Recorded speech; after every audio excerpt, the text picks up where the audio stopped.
بسم الله الرحمن الرحيم. اللهم صل على سيدنا ومولانا محمد صاحب التاج والمعراج والبراق والعلم، دافع البلاء والوباء والقحط والمرض والألم.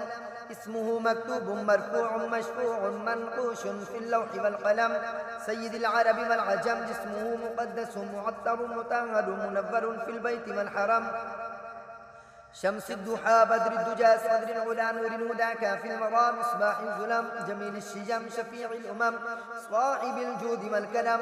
والله واصله وجبريل خادمه والبراق مركبه، والمعراج سفره وسدرة المنتهى مقامه، وقاب قوسين مطلوبه والمطلوب مقصوده والمقصود موجوده. سيد المرسلين خاتم النبيين شفيع المذنبين أنيس الغريبين رحمة للعالمين راحة العاشقين مراد المشتاقين شمس العارفين سراج السالكين مصباح المقربين محب الفقراء والغرباء والمساكين.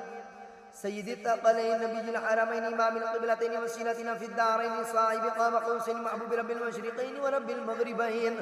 جد الحسن والحسين جد الحسن والحسين جد الحسن والحسين، مولانا ومولى الثقلين بالقاسم محمد بن عبد الله نور من نور الله.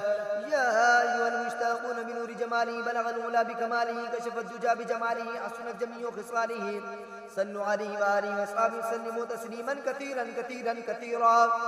آمنت بالله صدق الله العظيم.